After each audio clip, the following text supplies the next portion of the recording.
Welcome to the Enduro Method Podcast. Enduro Method is an online strength and conditioning program built for those who ride by those who ride. We are professional coaches dedicated to building the best and most revolutionary off-the-bike training for dirt bikers around. We are offering a special discount for our podcast listeners. Use discount code EMPodcast22 for 50% off your first month. For more information, head to the description of this podcast where you can find the discount code and a link for more information and to sign up. On this episode of the Enduro Method Podcast, Dana and I give a quick recap of the US Hard Enduro West Series. We briefly talk about some of the highlights from each race and also give some advice for new aspiring racers and those looking to make some moves for next year. Enjoy. Welcome to the Enduro Method Podcast. Today we are going to do a quick recap on the US Hard Enduro West Series. So just talking about the races that we were able to attend.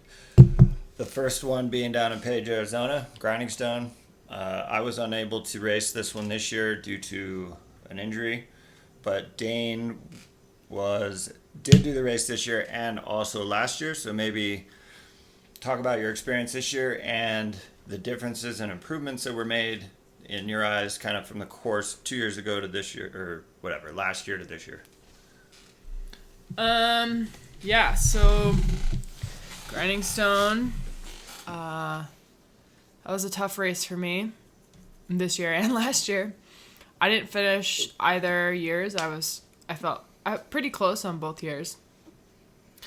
Definitely improved this year. I mean, overall, I think as a whole, the US Hard Enduro Series is just going to continue to grow and improve. And I think, everyone's trying to, make that better as many ways as they can. The course was on the other side of the road, so it was actually a completely different course. So nothing was repeat. No. So totally new, which was cool. I always love that because then it's like new. I always like new trail. So totally new, but similar, just relentless in that sense. Last year I felt like there were some pretty, I don't know, this could also be a reflection of me as improving as a rider, but I remember last year there being some pretty high consequence obstacles. I remember this one bowl that kind of went up and then turned, and if you fell left, it was not a short drop. And it was, I don't know, doable. That's a possibility. So I remember there being a lot of high consequence, not a lot, several high consequence obstacles. This year, I would say maybe less so, but still there. The biggest thing for Grinding Stone, for me, unfortunately, it's funny because I raced Grinding Stone. I did start Billings, but I didn't get very far based on my injury. And then I did not race Donner and Silver Mountain, or Silver Kings. So it's this is going to be a hodgepodge between you and I. But it looks like compared to some of the other races, maybe Grinding Stone was more of bigger obstacles, maybe more technical, basically the spot where I got stuck was a fairly tricky for me move where you're basically at a standstill and you got to kind of ride up this steeper rock, into this some awkward side hill rock situation. But that was a total trials move. You're starting with no run up. You got to preload the bike enough to get you up and over this rock.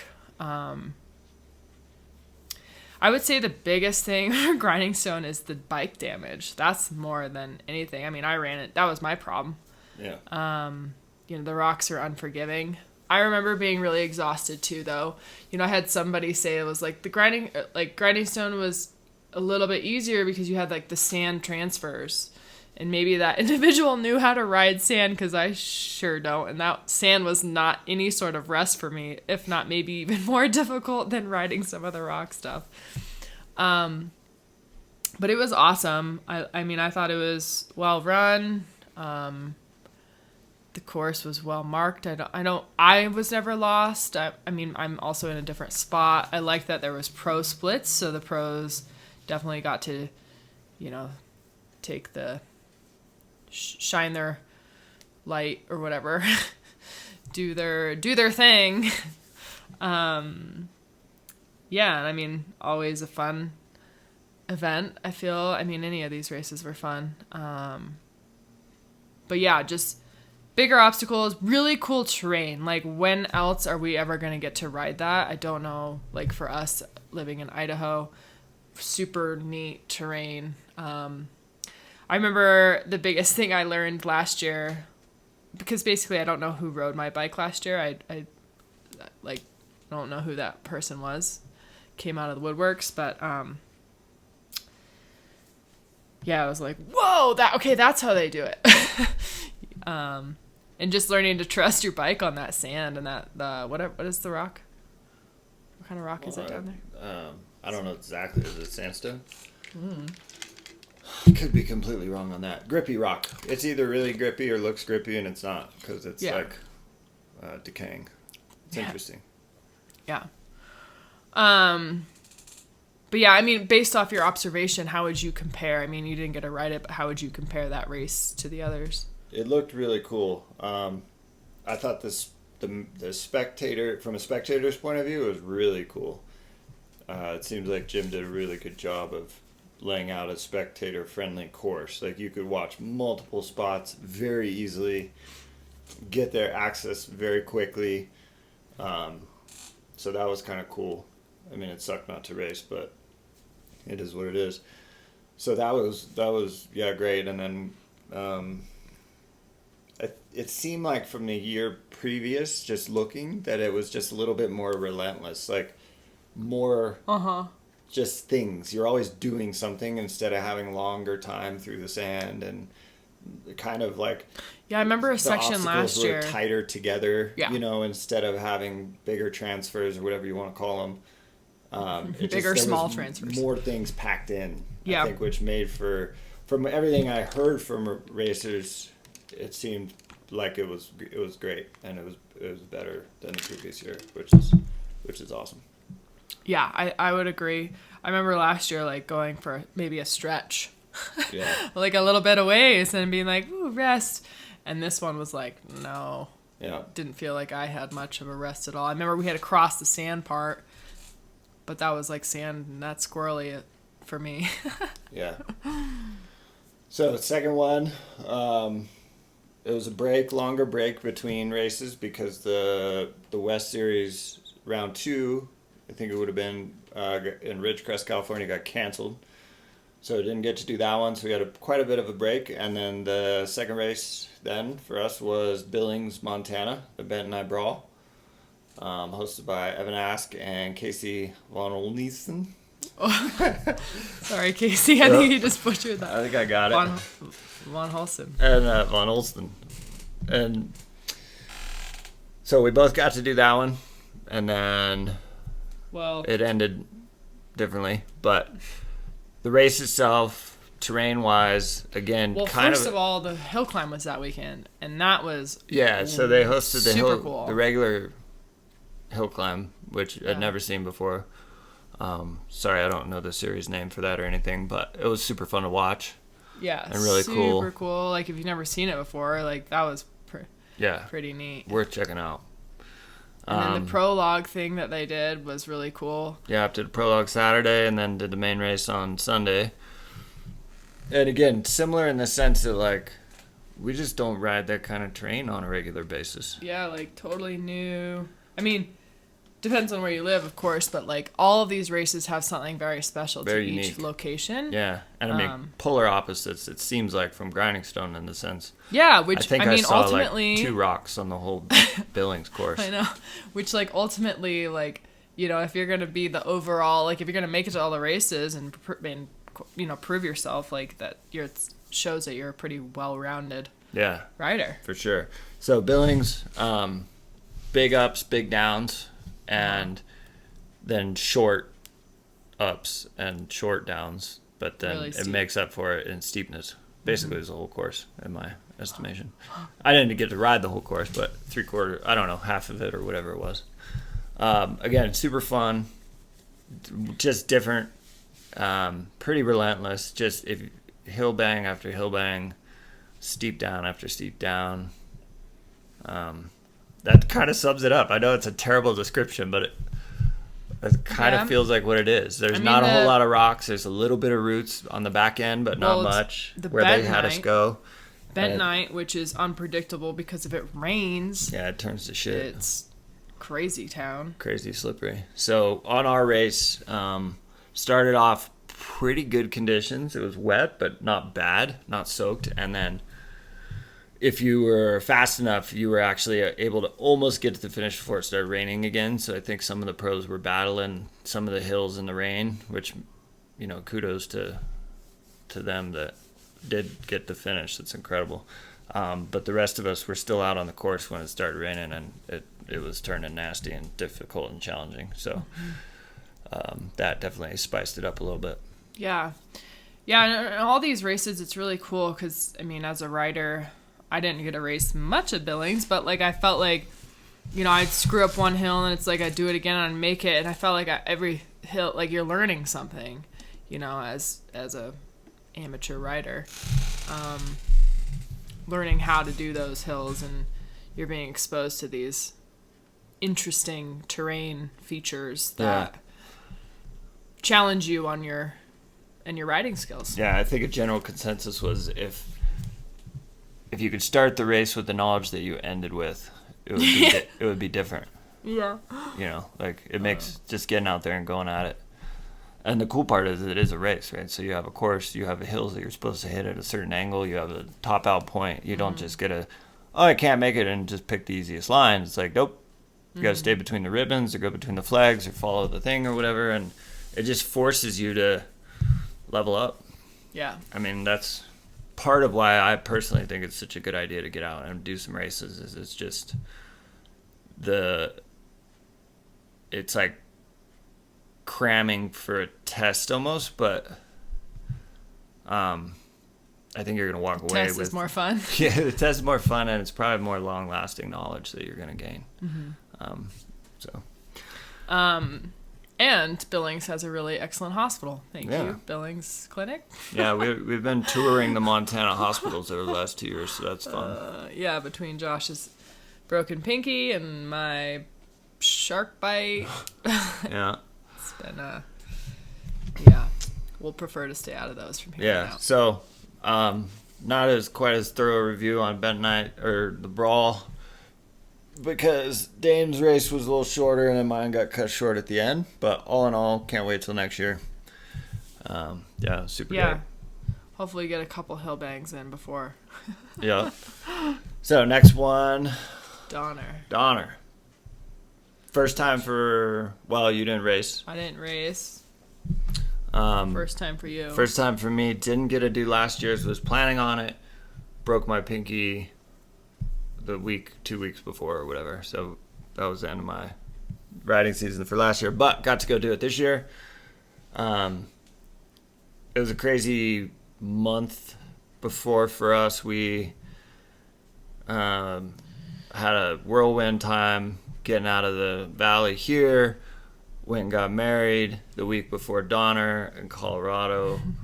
Then drove from Colorado to California, hung out, raced the next weekend. So it's kind of like a honeymoon for me, but not as much for Dane. This is not a honeymoon. Anyway, so went race Donner. Super fun. It was seemed like, again, from just listening to other people talk about it, Brian Garahan did a great job upping the difficulty level from last year. So last year seemed to be more... Well, it was weird because it got postponed, I think, because of either COVID or snow. I can't remember. Got pushed into July, so it was super dry and dusty from what I heard. And it was very much more like a hare scramble instead of a hard enduro. Well, I think it wasn't... we don't know because we didn't race it, but it sounds like the course was reversed. Well, I think they added more granite. He added a bunch of sections this year. So... the cool part was it wasn't like an overcorrection from a little bit easier for the hard enduro. I'm sure it's hard from a hare scramble standpoint, but from the hard enduro standpoint, right, it didn't like go so far that made it ridiculous in difficulty. It was super fun. I had a blast. Thought the course was amazing. I think as well there were some great spectator checkpoints, easy to get to and watch, some cool sections to see.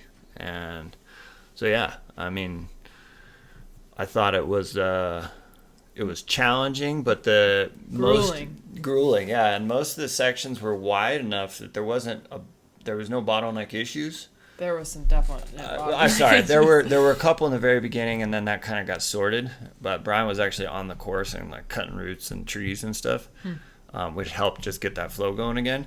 But then for the most part, after maybe the kind of the beginning start, which you're gonna have, it's inevitable. You can't be bottleneck free. It's just you don't want those to create like 3 or 4 hour things, right? Which it didn't, and that was great. And even like there were some moves you could do if you're up for it, but there were also workarounds, and maybe those were a little bit more jammed up sometimes, but they also worked themselves out. Yeah. What do you think from spectating? Well, I was definitely having a ton of FOMO on that one, just because the rock looked super cool to ride.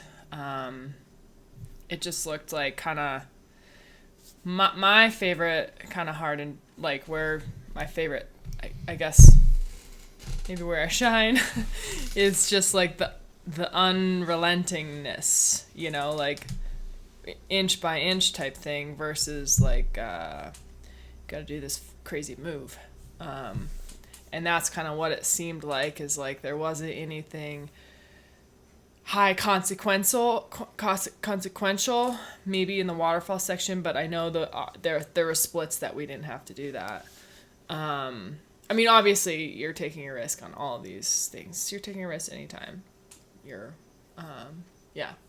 but it just sounded like it was relentless, which is awesome. Kind of like, you know, hard enduro. Just like, I mean, how long was a lap? Well, it depends who you are. How long was a lap for you? I think I was around the 2 hour mark. So like 2 hours of just like, and I think it was 8 miles. Push. Yeah. So 2 hours of just pushing your body to the limits, not much of a rest. I mean, I don't know if there was rest or not. I mean, there's always there's always moments of rest, right? Where you sit down, shake it out or whatever. Yeah. But yeah, no, it was great. It was one that you could just kind of give it more and it would just kind of soak it up. Yeah. And there were definitely, you know, there's, like Dan said, there's always consequences. I mean, we go up and down mountains, we go over rocks and logs and stuff. So you can, it's, you know, you're riding a dirt bike. So, but there was no crazy moves. Yeah, cliffs and stuff like that. What about mandatory bulldogs? I don't think, I'm trying to remember. I don't think there was mandatory. There was a couple loose, shaly spots that you could ride or you could bulldog. And I rode them, but in hindsight, it would have been less energy and probably faster to get off and bulldog. Yeah. That's what you think? Yeah. For you. Because I heard everybody else bulldogged. Not everybody else. I'm not trying to say anything. I'm just... I have long legs, so I was able to make that work. A lot of people didn't even do that and just got off and bulldogged. And I think you could... what happened was it's so loose and precarious that it ended up kicking me offline far left, and then I had to like do this U-turn and come back up, and like I couldn't... It was not very controllable. So you're just freeballing squirrel very squirrel mode. And, you know, if anybody doesn't believe me, there's a clip of Tristan coming down that on Instagram, and he rode it, but it's a shit show. Like, he's all over the place. I mean, that's how crazy, like, it's just, you're kind of pointing and hoping, and then you're just going where you get dictated. So, yeah. Sounds like you got lucky. Yeah, it was just, like I said, he could have walked it probably and got to where he wanted to go easier. Yeah. So, Donner. Mm-hmm. blast. Yep. It was great weather. For our day, and they had a hair scramble the day after. Yeah, so I felt bad because it was downpour. District 36 hair scramble the next day, and it was like woke up to monsooning rain sideways. But I heard it actually went well. I heard it wasn't too bad out there. Yeah. I don't fully know, but we were definitely. It was wet. And the nice thing was it wasn't that. like super cold. Yeah. So, definitely wet. Yeah. So after that, we jetted out and made our way went to Hood River for a bit, hung out and rode a little there, and then went to Silver Kellogg, Kings, Idaho for the last race on the West U.S. Hard Enduro West Series. Mm-hmm. Silver Kings hosted this year, first time by Inside Enduro, James Stearns and the crew. Again, you didn't get to race this one. Mm-mm. I did not get to race it last year because of injury. We just basically switched spots. You didn't race last year? Oh, right. No. Yeah. So. Definitely FOMO again. Yeah. Great event. I think the future of this race is going to be incredible. Amazing job from James and crew getting that thing put together on kind of short notice. They took it over, I think, this spring. And then we did a podcast with James recently. Well, we've done one with everybody except for Jim Flynn this year for the West Series. Hopefully next year we'll get everybody. It was just, for whatever reason, the thought occurred late on that one. So we didn't get a chance to do it with Jim, but hopefully we can get that in next year for sure. So if you're interested in hearing about the race, go back and listen to that one. But yeah, I think the future of the race is going to be fantastic. And again, what they were able to put together already on such short notice. I mean, it's still snow up there. So trying to cut new course and do all that stuff. And I think the biggest thing, like, I know there was some hiccups for sure. Like, I know there was no women's third place because they weren't marking the times, I guess, at check one. But it sounds like they're, like, accepting, like, hey, this is not ideal, but, we're working on it. So that's, I think appreciated by all of us, riders, spectators, all that jazz. No, for sure. And I think with there's just incentive. They know that it wasn't perfect, and yeah. I mean, that's what we can hope for every race. We're always continuing. I mean, even in life, whatever you choose to do, whether you're hosting an event or, working on a project, you screw up. Like, that's, constantly continuing to improve. And I think that's where everyone's head's at. I hope. I don't know. Our heads are. Yeah. On the rider end. Yeah, super fun. On Saturday, there was a qualifier, and then they took from that the top 30, and then they were entered into a Funduro for a little bit more sorting, and then from there, that set up your starting order on Sunday for the main race. I thought the qualifier was way better than previous years. It was shorter, but it had way more hard enduro attributes than in years past, which was great. So I think that helps sort better. And then the Funduro was on that course, but just a little bit longer, which again sorted out kind of the top 30 in that starting bracket, starting order. And then the main race on Sunday was great. There was new terrain from previous years. Really looking forward to the future of this one. Yeah. As a spectator, I think I walked like, what was it? Like 8 miles or something. So you get your workout for sure. I felt lucky enough that we ended up in the spot where I guess was like kind of like the notorious spot where everyone was like really pushing hard. I heard a couple names: Green Hell, Jurassic Park. I'm sure there's some other ones. Yeah, but just like Just a gnarly. You could hill. call that you one could the, talk about the that. A bottleneck if there was one. I mean, it's an interesting one because I do feel like from being in it, I mean, I was in that thing forever, but the cool thing about it was you could do your own lines. Like, there wasn't just one line. There was, like, 400. So if you were creative enough and had the skills to ride the other stuff, I mean, all the pros came through A's, which I'm sure was miserable for them, but they made it happen. So, like, you can't say that you were just stuck in this bottleneck. I mean, you can, I guess, but you could also get out of it if you had the ability.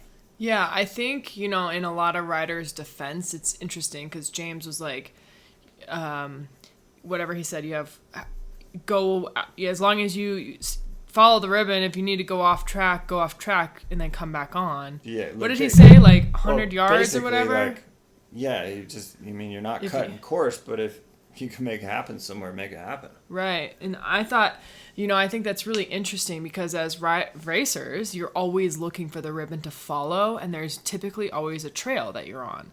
And, like, I think maybe other races, I'm not sure where this came from, but, like, there's the ribbon, you can see, like... Well, sometimes there's, like, a 25-foot rule on either side. Right, but, like, we've always... Like, I've been inherently, like, stick to the ribbon, like...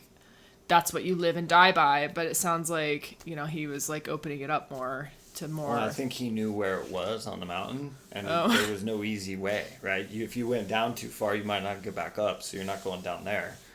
And you have to come out. You got to come out by the ribbon to even know where to go next. So you are contained in this kind of area. But I think that's just interesting, like, how...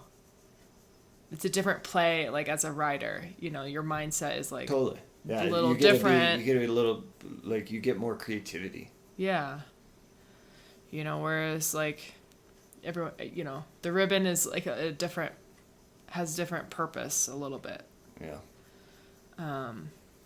Yeah, which I think was probably interesting for some riders. Well, I think, too, and having been in there, people were very slow to help other people. Like, unless you were riding with a buddy, it was kind of interesting to see because there were a couple spots that you kind of needed help over, like, some roots or whatever it was, and it was so fucking slippery, you couldn't even stand and push. You just fall. And so you couldn't get footing and you couldn't get traction and so you really needed somebody there with you, and if you were able to recruit somebody by you and pair up and get over that, you would just jump in front of 10 people. I mean, that's simple. And if you didn't, and you just tried to one-man it,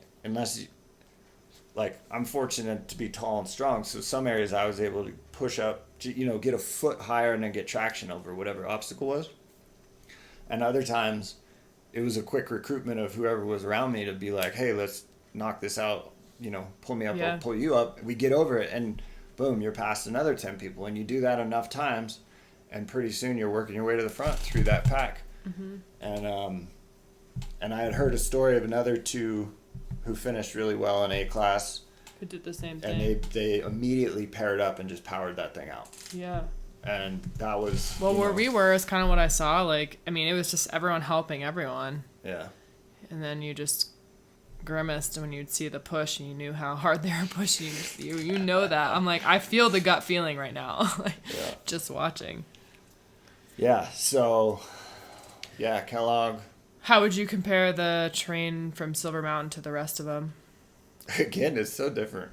I mean, it's like, it's more rock, shale hills. Totally, it's more what we ride, I would say, in general. Like, I like that roots. Terrain. Wet, rooty, rocky. There's ups, there's down, it's just, good stuff, but it's different than Donner. Like, every single race a little bit different. Grinding stone, bottomless sand, I think it's sandstone, not positive on that, but grippy rock to some potentially ungrippy rock. Then you go Billings, just banger hill climbs up and down. There's literally no rock almost there. There was like some round river rock and random hill climbs right at the top, which was interesting. But other than that, like, basically just dirt, and then there's some junipers I think in the back, like when you get into that, which there's a couple of routes, but it's not much.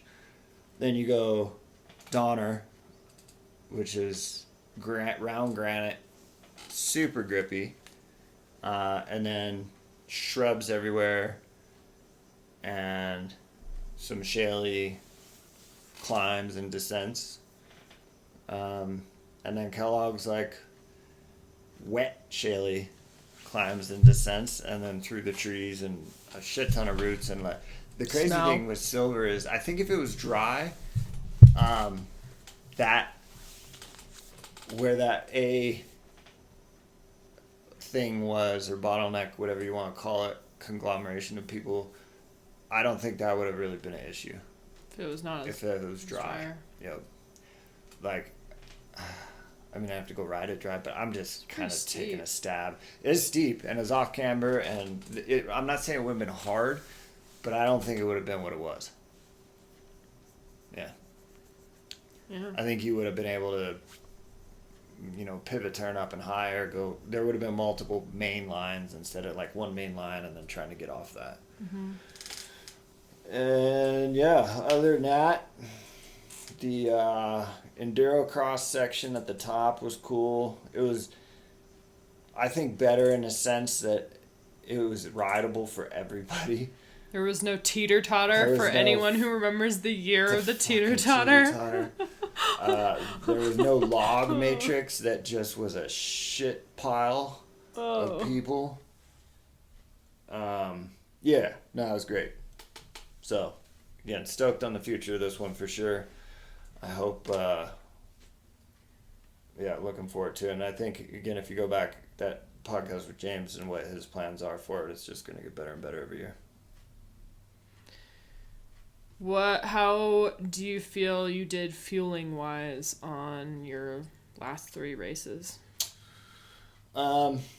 Without trying to sound like I'm making any type of excuses for anything, it was a hard year for us, or for me, and you too, I think, to get out and really train riding. I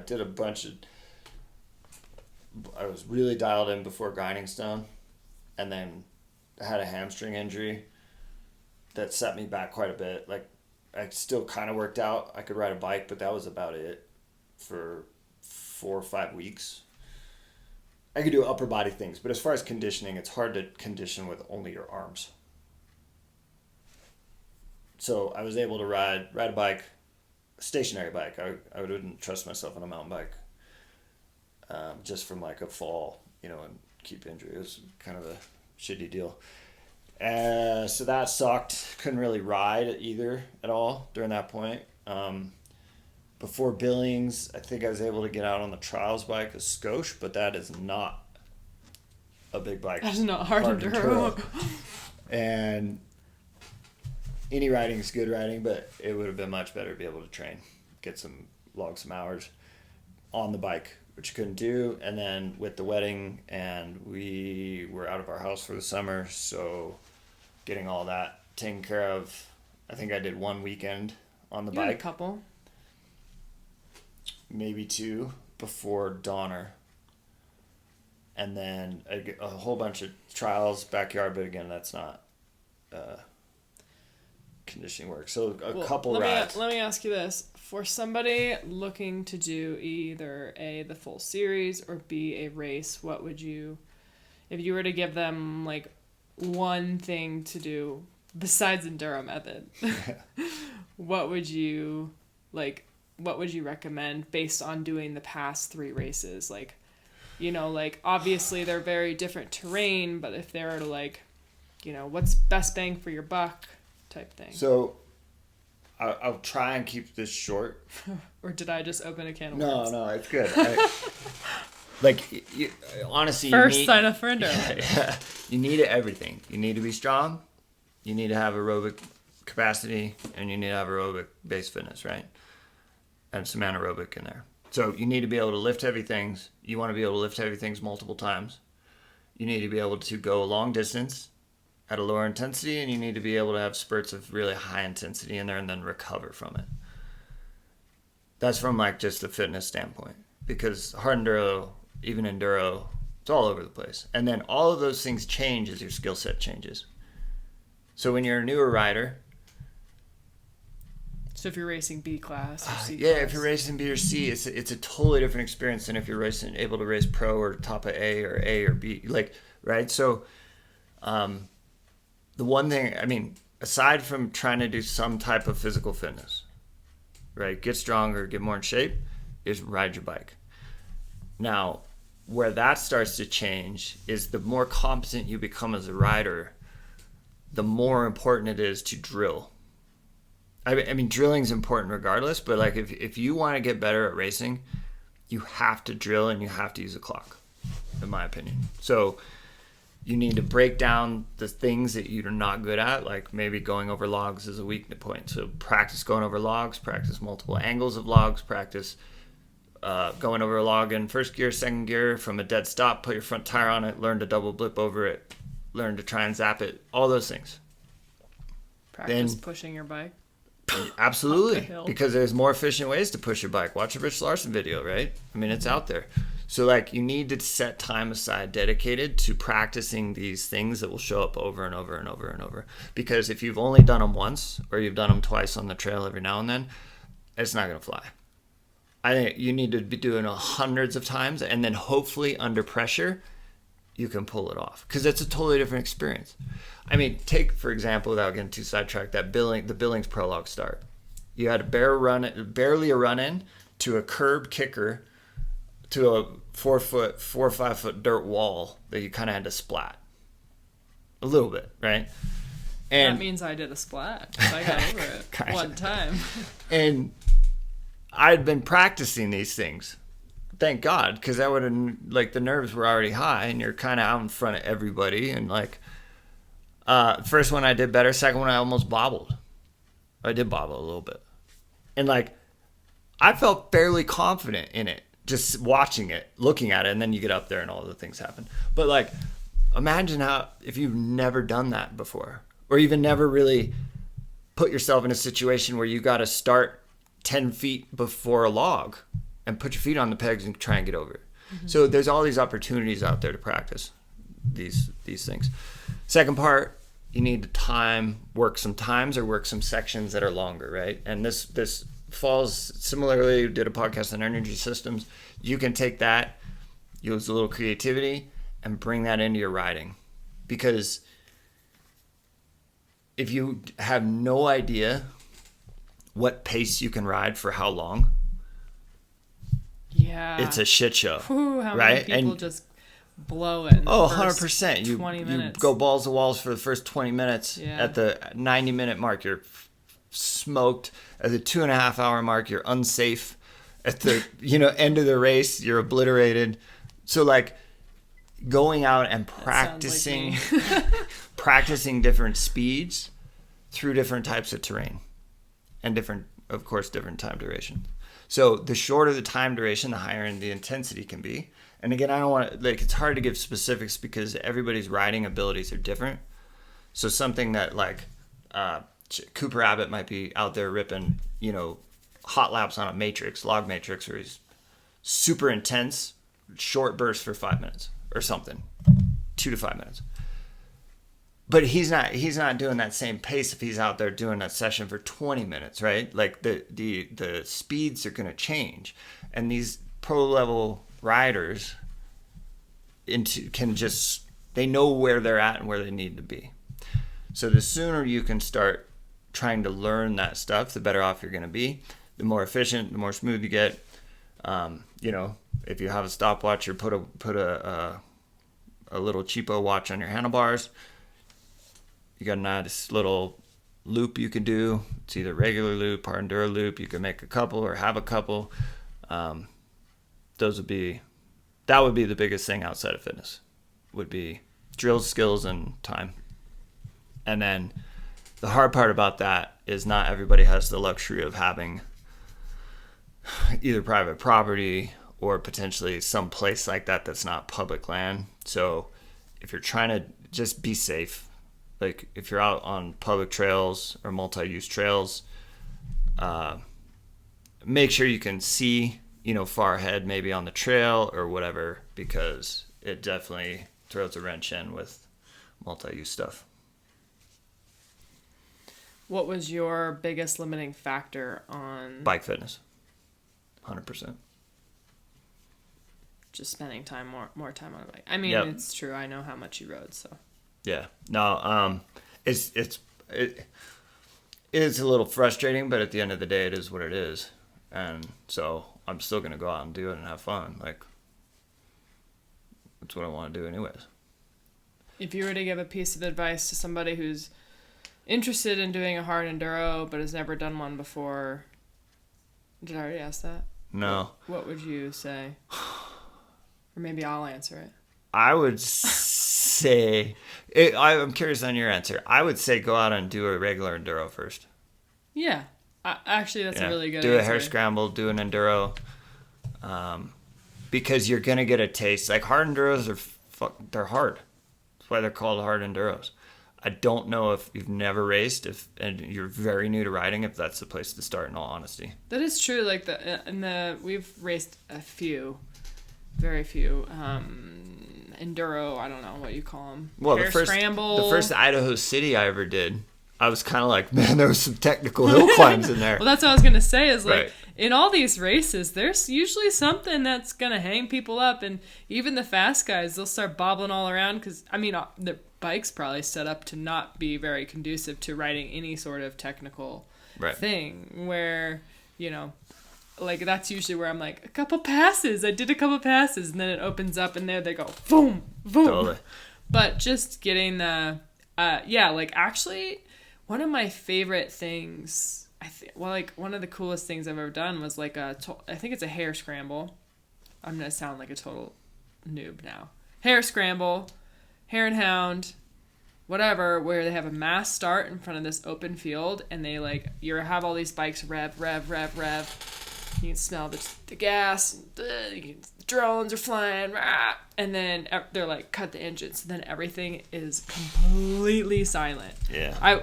This is just so total side tangent. Sorry for those listeners, but we were talking about like a dirt bike, like that kind of race start. So where they cut the engines, everything, rev, it's super loud, and then it's dead silent. Like you can hear a pen drop. I almost feel like you can hear your own heartbeat. And then all of a sudden they drop a flag and it's like chaos, like rah! And then I was laughing because I'm like thinking of like a running race start. It's like everyone's on the line. It's completely silent. 3, 2, 1, go. And then nobody, I mean, maybe in a mile sprint, but like a marathon, say, everyone's like, doot, doot, doot, doot, doot. No, it's a funny. So like the race start of like that kind of race or a lot of kind of dirt bike races, any kind of mass start. They did that at Donner. There was rows, but shut the engine off. Chaos. Yeah. I think that's just such a cool experience that if you've never experienced that before, it's very unique to within this sport. Yeah, it's interesting because I was watching this. I was following one of the guys I watch on Instagram who's quite a bit of a runner, and you watch his videos, and they're super dramatic, right? Because you got the music playing, it's all slow mo, and you're seeing like pain face and then happy and like this journey through this marathon. But if you're actually there in real time, it's pretty freaking boring. Like you're saying, it's like 3, 2, 1, flag drops, and everybody just starts off at a jog. You're right, but then you watch it. Like I watched the start of a race on Instagram, and I was like, "That's what I'm saying." It's so with the cinematography and the audio and like it can make it more exciting. It's romanticized. It's like looking at a painting of a cowboy, and you go, "Oh my God, the good life! Look at that open field. He's doing his fence. Like, oh my God, it's so cool." And really, that dude hates life. It's hard work. He's all beat up, broken.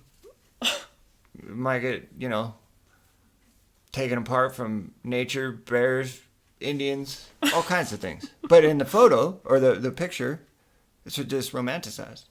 Yeah. And we think weird shit. Wow, look at that tangent. I'm saying it's an interesting interesting thing to think about. Okay, back to racing. One more question. So, advice to somebody who showed up, and then felt like maybe they were disappointed in their performance, or they want to get better. First off, we're all disappointed in our own personal performances, so know that you're not alone. And then from there, I think realistic expectations of how much you need to invest to get better. Like, this shit's not easy. It's gonna take time. Bottom line. So, or like what your intent is behind racing. If you're out there to just have a good time, then go and do that, and don't worry about that investment. If you're really striving to get better, then maybe weigh that into your decisions. Yeah, for sure. I'm not trying to say you have to, go drill and time, but if you do want to make improvements, those things should become part of your weekly, if not monthly, repertoire plan. Yeah, for sure. Because that's ultimately what's going to make the difference. Like, I'm super happy with how much I've improved in the last year, and I haven't done as much as I would like to do. So, I mean, it makes a difference, but it might not make as big a difference as you think it will, if that makes sense. Like, I'm not trying to dissuade people, but it's having realistic expectations. Like, if let's say you want to lose 20 pounds, it's not going to happen in a week. And if somebody tells you that, they're lying, and it's walk away. Realistically, that's going to take 8 to 12 weeks. And then it's going to be just as hard a work to keep it off for a long time. And then it'll get easier eventually. There's no shortcuts. There's no magic pills. I don't know. Put the work in or don't. It's up to you. And you don't have to. If you enjoy what you're doing, yeah, keep at it. But if you do have that desire to improve, then it's going to take some work on your part. Yeah. Anything else you want to add? I don't think so. Stoked for next year. If you are in that boat and want to improve, literally start now. Like, don't wait, because time flies, shit happens. And the sooner you start, the better you'll be. Yeah. I always, obvious Enduro Method plug, and I always want to say, during these races as spectator, there's definitely so many moments where I want to hand out business cards. Yeah. Yeah. And I mean, I'm serious. Like, so many people were like, I was like, how's it going? I'm out of shape. How many times I heard that? Which I don't want to say, all of a sudden you start working out, you're going to feel in shape. No, you're going to still feel bad. You might just make it 10 more minutes, and then but you were able to push that much farther, 10 more minutes, and then you're like, oh, it feels terrible. You know, you're just pushing at a harder level, but you're covering more ground or going faster. Or, that's the same thing. But. Riding safer. Right. Yeah. Yep. And it never stops sucking. Yeah, no. The suck stays about the same. You just can do more work. Yep. The amount you get done within the right, whatever. And there's all kinds of other things that come along with that, but yeah. All right. Anything else we want to add? No, I don't think so. Thank you, US Hard Enduro, for bringing, Hard Enduro to the United States. I think there's 2 more races on the East Coast. Good luck to the racers out there. And we're looking forward to next year. The training starts now. Training starts now. Absolutely. All right. Well, we hope you enjoy this podcast. If you have any questions or want to send us a message, you can find us on Instagram at Enduro Method. You can check us out online, enduromethod.com. We've got a ton of blog posts. Well, weekly fuel. You should definitely sign up for our weekly fuel newsletter. You can hear Josh got a little weekly fuel-ish there on the romanticism aspect. So if you want more of that or some other just good tips. Yeah, and we missed a couple weeks. Sorry about that. Yeah, we were getting married and racing and driving all over the West. This business is literally just Josh and I, so. Yeah. We don't have any lackeys to pick it up when we slack off. What are lackeys? Like people that work for you. You call lackeys? Yeah. Where does that come? Anyways. Look it up. I'm going to go Google lackeys. Okay. That's all. Cheerio for now. We'll see you guys. We do this bi-weekly, so we'll see you not next Friday, but the Friday after. Yep. Whoop, whoop. Anybody out there who's got any great, not subjects. Yeah, subjects. Ideas, or you want us to talk about something? Yeah, hit us up. Hit us up. Email, all right. Instagram, whatever. Yeah, we're totally open to suggestions. Got a good idea? Ask us. Okay. Cheerio. Bye. Bye.